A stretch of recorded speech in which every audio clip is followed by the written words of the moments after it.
মনে করি এটা অত্যন্ত যৌক্তিক আজকের এই প্রতিবাদ মিছিলটা। কারা কটূক্তি করছেন, কারা অপপ্রচার করছেন, তারা কারা? আপনারা ওই আন্দোলনে 15-16 বছরের আন্দোলনে আপনাদের নেতাকে ফাঁসি দিয়েছে শেখ হাসিনা। এরপর কি করেছেন? ঘরে বসে সামাজিক গণমাধ্যমে লেখালেখি আর অন্যের বিরুদ্ধে কুৎসা রটানো ছাড়া আর কিছু করেনি। এখনো সেই কাজটা করছেন। এই যে জুলাই আগস্টের আন্দোলন, এই আন্দোলনকে ঐক্যবদ্ধ, সুসংগঠিত এবং ছাত্র জনতার আন্দোলনের কাফেলায় সেখানে যোগ দিয়ে তার শক্তি এবং তার পরিসর বাড়ানোর জন্য নির্দেশকে দিয়েছিলেন 10,000 মাইল দূর থেকে বিএনপি ভারপ্রাপ্ত চেয়ারম্যান তারেক রহমান। আমরা এই যে গতকাল ছিল 1 বছর আগে, কমপ্লিট শাটডাউন। এই কমপ্লিট শাটডাউন যখন ঘোষণা দিল, আমি নিজে প্রেস ব্রিফিং করে পুলিশের হাত থেকে গ্রেপ্তার এড়িয়ে কোন এক বাসা থেকে সেটা প্রতি সমর্থন জানালাম জনাব তারেক রহমানের নির্দেশে। তাদের যত কর্মসূচি, সেই কর্মসূচিতে আমরা সমর্থন জানালাম এবং আমাদের দলের নেতা কর্মীদেরকে বললাম, আমাদের দলের নেতা কর্মীদের বললাম যে যারা এই আন্দোলনে থাকবে তারা হচ্ছে আমাদের এই সংগ্রামের এক একজন বীর হিসাবে তারা পরিগণিত হবে। তাহলে ছাত্র দলের 142 জন ছাত্র দলের নেতা মারা গেল, কৃষকালয় মারা গেছে 23 জন, তারা বিএনপির লোক। আরো শ্রমিক মারা গেছে, আমাদের কৃষক দলের নেতারা মারা গেছে, যুব দলের না, 11 জন কৃষক দলের নেতা মারা গেছে। এরা কি হাওয়া থেকে মারা গেল, দুনিয়া থেকে চলে গেল? এমনি এমনি দুনিয়া থেকে চলে গেল অপর দুনিয়ায়? এই আন্দোলনের শহীদ, এই আন্দোলনের বিজয়ের পর শেখ হাসিনা যখন বিদায় নিলেন, 3 দিন পর সরকার গঠন করা হল। সেই 3 দিন না ছিল পুলিশ, না ছিল প্রশাসন, না ছিল সরকার। সমাজের মধ্যে শান্তি স্থিতি বিরাজ রক্ষার্থে কারা কাজ করেছে? এই যে বিএনপি অঙ্গ সংগঠন নেতা কর্মীরা, ছাত্ররা করেছেন, তাদেরকে সহায়তা করেছেন। বন্ধুরা আমার, এই জন্যই যে আমরা আন্দোলনের মধ্যে দিয়ে একটা ঐক্যবদ্ধ শক্তি আমরা তৈরি হয়েছিলাম। কিন্তু সরকার গঠনের পর মনে হল কোন একটি বিশেষ গোষ্ঠীর সরকার। এখানে যে আমাদের এত ছেলের রক্ত ছড়ল, তাদের দেহ রাজপথে লুটিয়ে পড়ল, এইটার কি কোনো দাম নেই? কিন্তু আপনারা যা করতে চাইলেন আমরা অনেকটা তার বিরোধিতা করলাম। মব কালচার, মব সৃষ্টি করে, এটা আমরা মানতে পারি। এটা আন্দোলনের শক্তির একটি সরকার, ডক্টর ইউনূসের সরকারের সময় কেন এই কালচারটি প্রতিষ্ঠিত হবে? যখন ওই 3 দিন কোথাও ডাকাতি, কোথাও চুরি, কোন অরাজকতা হয়নি, তাহলে সরকার গঠনের পরে কেন মব কালচার তৈরি হবে? এরপরে আমরা দেখছি যে মাজারে মাজারে হামলা হচ্ছে। এরপরে দেখছি মহিলা টুর্নামেন্ট, ফুটবল টুর্নামেন্ট, সেখানে হুমকি দেওয়া হলো, ওটা বন্ধ করে দেওয়া হলো। আমরা তো গণতন্ত্র হচ্ছে আধুনিক রাষ্ট্র ব্যবস্থা গঠনের পথে এটা একটা যাত্রা। সেখানে প্রত্যেকেরই যাতে আত্মনিয়ন্ত্রণের অধিকার, প্রত্যেকের অধিকার থাকবে, আর নারী পুরুষ সমানভাবে তারা অধিকার ভোগ করবে। তাহলে এই মহিলা ফুটবল টুর্নামেন্ট বন্ধ করলো কারা? আপনারা সবাই জানেন। এগুলো কিসের আলামত? কত ভয়ঙ্কর আলামত আপনারা তৈরি করেছেন। আমরা এই বিষয়গুলোকে খুব একটা আমরা সমর্থন করি। আমরা মজার ভাষা আস্তে আস্তে আস্তে আমরা সত্যিকার অর্থেই একটা গণতন্ত্রের যাতে চর্চা হয়, এই কারণে বললাম সরকার আর আধুনিক রাষ্ট্র পরিচালনার দায়িত্ব তো রাজনীতিবিদের। তাহলে সেই রাজনীতিবিদরা আজকে বঞ্চিত করো কেন? আজকে নির্বাচন পিছানোর কথা বলা হয় কেন? বলা হয় কেন? ফেসবুকে লেখা হয় যে 5 বছর পর পর্যন্ত এই সরকার থাকুক।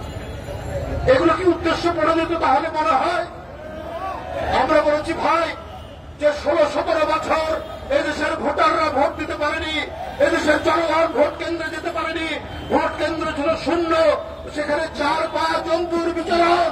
ওই ভোট কেন্দ্র তো আমরা দেশের জনগণ চাইনি, এর জন্য 71 হয়নি, এর জন্য 90 হয়নি, এর জন্য 7ই নভেম্বর হয়নি। আমরা আবার ভোট কেন্দ্র জনগণ আর ভোটারের পদধ্বনিতে এইটা চাই, তার জন্যই এত আত্মত্যাগ, তার জন্যই এত কিছু। তাহলে ভোট কেন পিছাবে? এইটা তো আজকে গোটা জাতির প্রশ্ন। তাহলে নিশ্চয়ই ভিতরে ভিতরে অত্যন্ত গভীরে অত্যন্ত ভিতরে নিশ্চয়ই তাহলে কোন গভীর ষড়যন্ত্র চলছে। এইটা তো হতে পারে না কখনোই। আমরাও বলেছি সংস্কার চাই যৌক্তিক সময়, নির্বাচন দিন, একটা নির্দিষ্ট সময় বলে দিন, বেশি প্রলম্বিত করবেন না, এটাই আমরা বলেছি।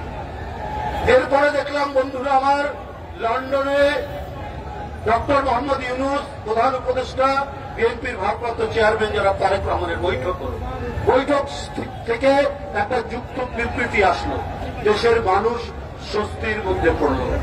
কিন্তু এই স্বস্তি আমার মনে হয় কেউ কেউ চাচ্ছেন না। তারপরেই সারা দেশে শুরু হলো সংঘাত, রক্তাক্ত পরিস্থিতি। কেন এটা তৈরি? কে এর জন্য দায়ী? মিটফোর্ডে যে ঘটনা হয়েছে, সেই ঘটনা কি বিএনপি সেটাকে আশকারা দিয়েছে? সাথে সাথে বিএনপি নিন্দা জানিয়েছে, বলেছে যারা এটার সাথে জড়িত তাদেরকে বহিষ্কার করা, জীবন বহিষ্কার, তাই করেছে। সাথে সাথে যারা সাথে সাথে করেছে, চেয়ারম্যানের বিবৃতি, মহাসচিবের বিবৃতি, সাথে সাথে নিন্দা জানিয়ে হয়েছে, বলেছে তাদেরকে দৃষ্টান্তমূলক শাস্তি দিতে হবে, তারা যেখানেই থাকুক, যে অবস্থায় থাকুক। বন্ধুরা আমার, এইটা ধারাবাহিকভাবে করে যাচ্ছে।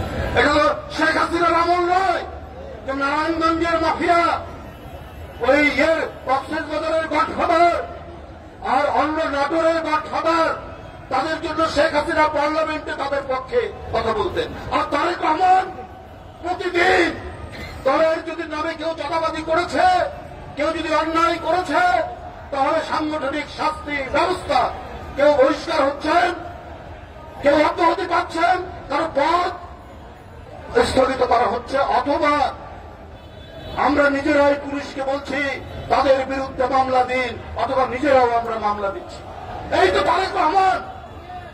আর তাকে কেন আজকে এই মিটফোর্ডের ঘটনায় তার জন্য তার বিরুদ্ধে স্লোগান দিচ্ছেন কুরুচিপূর্ণ? কেন দেশনেত্রী বেগম খালেদা জিয়া 6-7 বছর কি ভয়ঙ্কর নিপীড়নের মধ্যে, একটি বদ্ধ ঘরে, অন্ধকারাচ্ছন্ন ঘরের মধ্যে, যেখানে নিঃশ্বাস নেওয়া যায় না, সেই ঘরের মধ্যে বন্দী করে রাখলো শেখ হাসিনা। তার প্রতি গোটা জাতি, কোটি কোটি মানুষ যার প্রতি সহানুভূতিশীল, তার বিরুদ্ধে আপনারা কুরুচিপূর্ণ কথা বলছেন।